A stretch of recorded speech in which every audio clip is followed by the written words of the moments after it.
perkawinan seimbang. Kalau dibilang seimbang, itu berarti bahwa beratnya sama, ringannya sama. Itu dibilang seimbang. Tidak seimbang kalau sebelah berat dan sebelahnya ringan.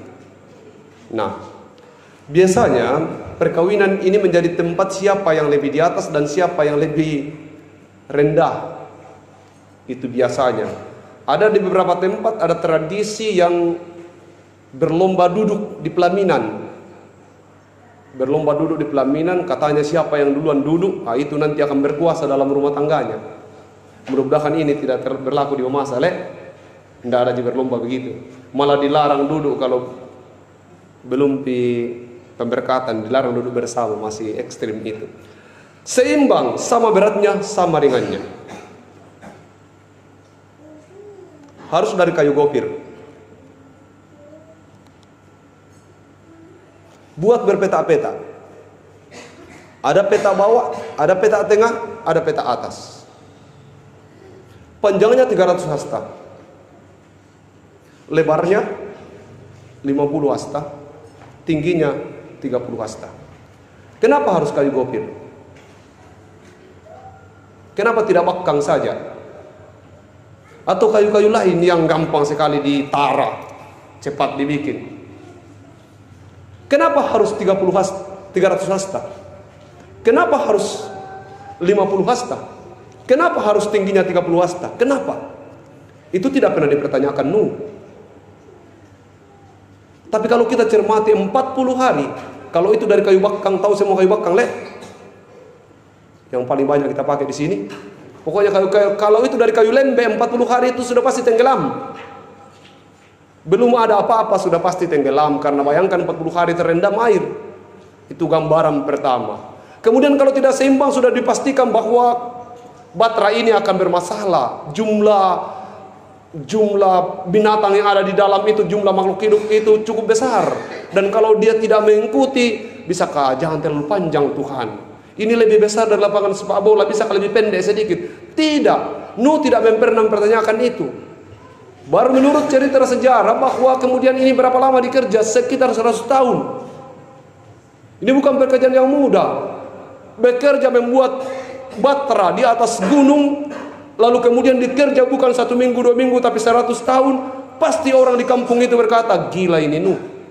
Kenapa itu dia bikin itu? Biasanya orang bikin perahu di dekat-dekat pantai. Ini bukan pekerjaan mudah. Ini ciri-ciri orang tidak sehat. Semua orang sudah tidak takut akan Tuhan. Itu berarti bahwa saya sudah pastikan bahwa kalau orang-orang di sekitarnya sudah tidak takut akan Tuhan, maka pasti ejekannya sangat keras. Pastilah dipermalukan. Ah, gila kau itu. Bayangkan itu 100 tahun kau harus kerja itu. Kenapa bisa 100 tahun? Karena sehasta demi sehasta. Bukan 1 meter, tapi hampir tidak cukup 1,5 meter satu kali kerja. Betul-betul dikerjakan secara teliti. Sangat. Prinsipnya bahwa ikuti yang Tuhan perintahkan. Itu. Ikuti yang Tuhan perintahkan. Harus seimbang. Kalau Anda kurangi sedikit, tidak seimbang. Pasti kapal ini punya masalah nanti, baterai ini akan masalah. Sesudah itu ternyata benar bahwa kemudian walaupun dia kandas, dia tidak pecah. Karena memang terbuat dari kayu yang Tuhan perintahkan bahwa harus kayu gopir. Kalau kayu gopir itu setara dengan angin-angin yang biasa dipakai pohon-pohon Natal itu. Kayu pohon cemara, kuatnya luar biasa. Ya, buangin. Nah, itu tidak bisa dilanggar. Apa yang saya sampaikan di sini? Eva sama Rina. Sudah tahu tuh yang saya sampaikan? Buat batra harus sesuai dengan perintah Tuhan. Jangan atas ide dan pemikiranmu sendiri. Semua orang yang membangun rumah tangga berdasarkan keinginannya sendiri, menurut maksud dan keinginannya, berdasarkan hawa dan nafsunya, maka itu tidak lama tenggelam. Sudah dipastikan tidak cukup 40 hari. Selesai bulan madu. Bulan madu itu kan hanya 1 bulan saja kalau bulan madu. Habis madu tinggal lebah. Toh? Ada satu cerita. Ada sebuah rumah tangga selalu bertengkar. Lalu mereka memutuskan, bagaimana ini Pak kalau kita bikin persetujuan dalam rumah tak, supaya kita jangan selalu bertengkar. Nah bilang, mau dikasih bagaimana? Ibunya yang punya inisiatif kuat, dia bilang begini, Pak, kalau saya marah, saya pakai gincu merah sekali. Kalau mulia mau pakai gincu merah, hati-hati kok, itu lagi naik tekanan. Oh ini bukan istri saya, ini cerita, bukan istri saya. Oh begitu, iya. Mereka kemudian sepakat dengan itu. Kalau suaminya datang dilihat, wah istrinya pakai gincu merah, suaminya pulang dulu santai karena bilang ibu lagi marah. Karena dia sudah mengerti.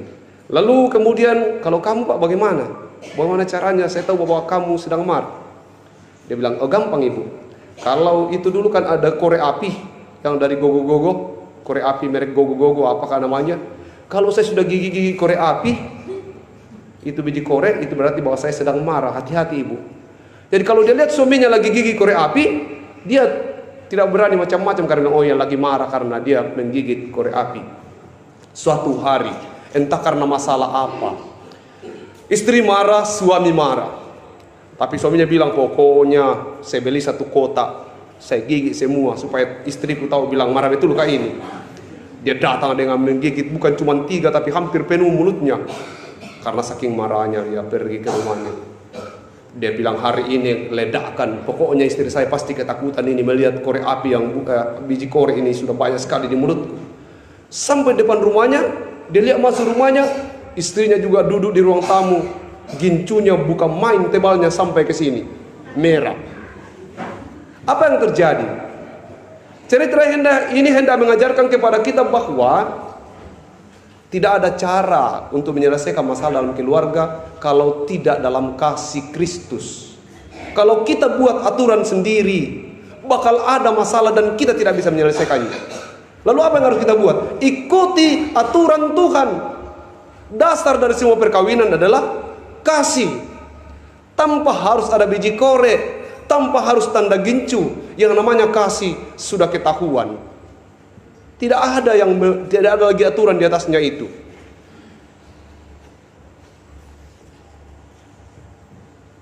Tidak ada lagi aturan di atasnya itu. Kenapa Nuh melakukan dengan setia apa yang diperintahkan Tuhan? Karena dia bergaul dengan Tuhan. Itulah yang membuat dia mengikuti seluruh yang diperintahkan Tuhan tanpa mempertanyakan itu, Tuhan, benarkah ini mau datang air bah?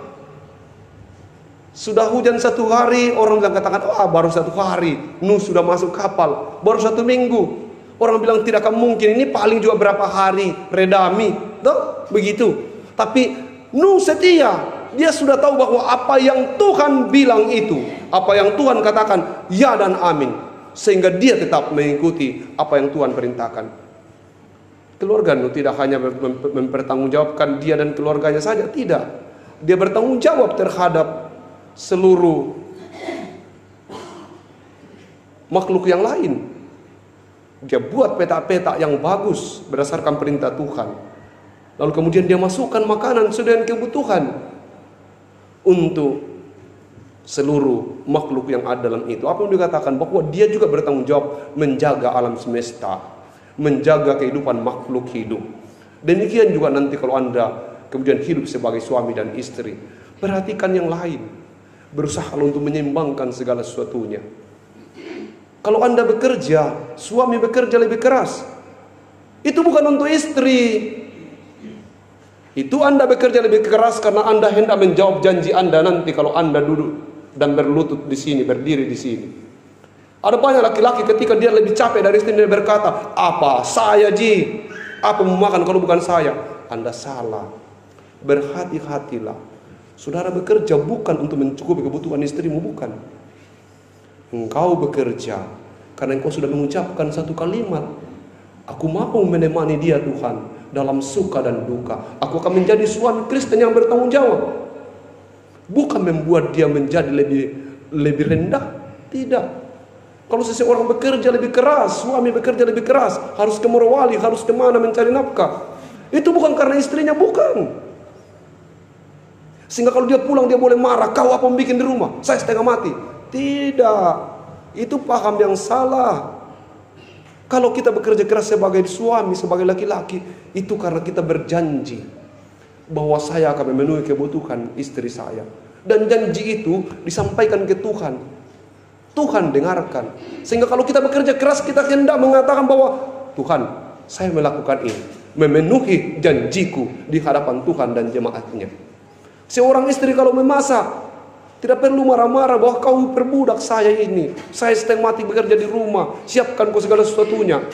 Mencuci piring, melipat dan seterusnya. Dan banyak lagi yang biasanya juga istri sampaikan. Itu kamu lakukan bukan terhadap suamimu. Itu kita lakukan dan saudari lakukan karena waktu saudari berdiri di hadapan Tuhan dan jemaat, saudari katakan, aku mau menjadi istri yang baik. Tuhan, aku berjanji untuk menjadi istri yang baik. Sehingga dengan laki-laki manapun, janji itu bukan terhadap siapa atau person manusia itu, tidak. Janji itu adalah hubunganmu dengan Tuhan. Sehingga kalau engkau melanggarnya, maka yang engkau langgar bukan hubungan manusia saja, tapi hubungan dengan Tuhan. Sekira kau berjanji mau setia, mau mengurus suamimu, mau menjadi istri Kristen yang baik, mau menjadi suami Kristen yang bertanggung jawab.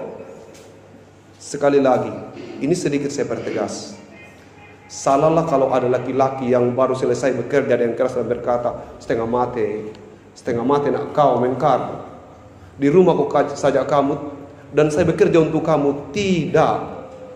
Kita bekerja untuk memenuhi janji kita di hadapan Tuhan. Sehingga kita harus bekerja sebagai bukti bahwa saya memenuhi janji saya di hadapan Tuhan. Demikian juga istri. Mari kita dalam tanggung jawab itu seimbang. Seimbang bahwa ketika suami bekerja, dia bekerja dalam menjawab tanggung jawabnya. Ketika istri bekerja, dia bekerja dalam menjawab tanggung jawabnya.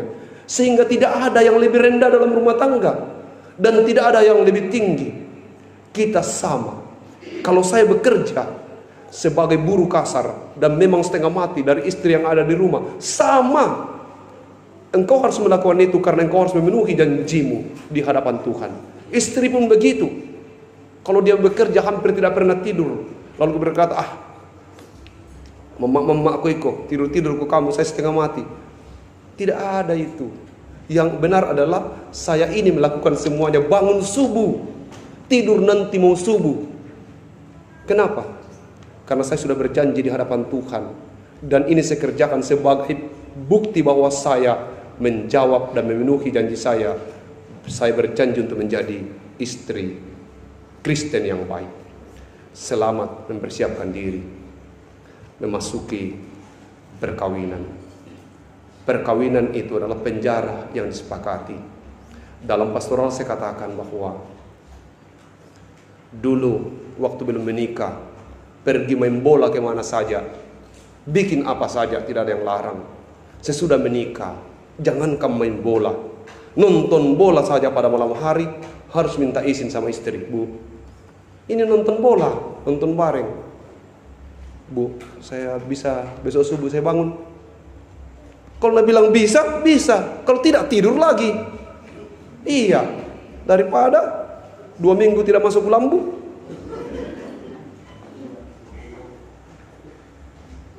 Dulu saya, dan ini sudah sering sekali saya katakan, dulu saya ketika awal-awal pernikahan saya, kalau antar ibu ke pasar itu cepat marah. Saya bilang, aduh lama sekali di pasar. Ini tidak mengerti ini perempuan ini. Lama baru saya mengerti. Suatu hari saya mengerti ternyata saya salah. Dan saya malu terhadap diri sendiri. Apa alasan seorang perempuan lama di pasar? Pertama, memang mereka sedang melampiaskan sebuah rasa. Ada memang rasa yang tidak dimiliki laki-laki, yang dimiliki perempuan. Yang kedua, ternyata mereka sangat hebat sekali mengatur uang 300.000 itu untuk 1 minggu. Saya akhirnya menjadi malu. Seandainya mungkin 1 juta, oke lah, sampai di pasar tidak usah tawar, langsung beli. Tapi ini 300.000 untuk 1 minggu. Hanya orang hebat yang bisa mengaturnya itu. Mulai dari hari itu saya merasa malu terhadap diri sendiri, bahwa saya ini laki-laki yang tidak mengerti. Akhirnya saya ambil keputusan, pokoknya kalau hari pasar biar kau sampai sore, saya tunggu kau di sini. Beri kesempatan, dan mulai hari itu dia lebih bahagia. Tidak ada bedanya dengan hari-hari sebelumnya. Dia membawa hasil yang sama dan tidak ada perubahan apa-apa, tetapi wajahnya sudah mulai kelihatan lebih bahagia. Hari itu saya merasa bahwa saya menjadi laki-laki yang lebih baik dari teman saya di samping ini, yang masih marahi istrinya kalau ke pasar. Masih ada di Tanjung itu, Pak. 200.000 dia kasih istrinya, baru dia bilang, cepat-cepat aku nak pulang ke rumah ya, tidak ada yang diharapkan. Dia bilang, apa itu mau bikin di pasar? Lamamu? Nah, jadi jangan. Bertobatlah seperti saya. Yang terakhir, hari ini sebenarnya istri saya ada di rumah sakit dan sedang sakit, tapi karena tanggung jawab yang sudah disampaikan. Tapi satu hal yang kemudian saya ingin cerita kepada kita. Waktu istri saya sakit, saya kemudian dokter masuk, lalu saya katakan, "Dok, istri saya sakit apa, Dok?" Dia bilang, "Diagnosanya DBD, Pak Pendeta." Oh gitu. Yang lain, dia bilang, "Pinggang dan sekitarnya sakit. Kemungkinan besar infeksi saluran kencing." Saya bilang, "Dok, jangan bilang-bilang itu." Kenapa? Saya ini pendeta. Apa kata orang kalau pendeta kasih infeksi saluran kencingnya istrinya? Dia bilang, "Tidak apa-apa pendeta. Ini dia infeksi saluran kencing bukan karena Bapak. Ini dia infeksi saluran kencing karena dia tahan kalau mau kencing." Begitu. Saya bilang, "Oh ya, tidak apa-apa kalau begitu, nanti saya ceritakan ke orang." Jadi jangan buru-buru ambil keputusan bahwa kalau istri tas infeksi saluran kencingnya bukan karena kita. Itu karena dia sendiri yang tahan. Yang saya mau katakan di situ bahwa penting ada komunikasi dalam hidup berkeluarga. Pendampingan untuk seorang istri penting. Kalau seseorang menikah, seorang perempuan menikah, dia sebenarnya berpikir akan menemukan bapak yang baru, laki-laki yang penuh pengertian. Seorang laki-laki menikah, pikiran sebenarnya adalah akan menemukan ibu yang baru, sekaligus menjadi istri. Ibu yang baru itu dia yang memasak, dia yang mencuci, dia segala-galanya untuk urusan dapur dan untuk urusan keluarga. Kalau itu hilang, maka laki-laki dia akan kembali ke mamanya. Dia akan bilang, di mama saya lebih mendapat perhatian. Demikian juga dengan istri. Kalau dia tidak menemukan ayah yang baru, bapak yang baru, maka dia akan kembali ke rumahnya dan berkata, di papa saya lebih mendapat perhatian, di rumah bapak. Tapi kalau dia menemukan di situ bahwa saya menikah, kemudian mendapatkan bukan hanya suami, tapi ayah dan bapak yang baru, yang kemudian care, peduli dan perhatian, itu yang disebut dengan seimbang. Mari menjadi suami sekaligus ayah buat Rina.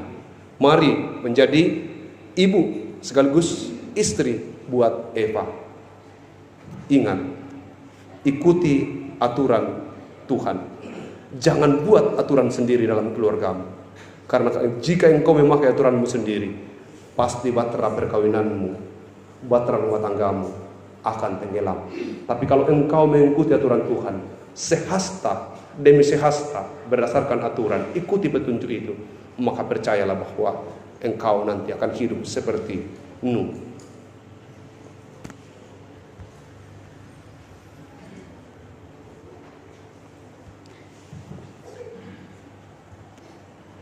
Berbeda budaya, berbeda kebiasaan, berbeda tempat, dan berbeda banyak hal. Tuhan sengaja mempertemukan supaya dalam perbedaan itu saling melengkapi.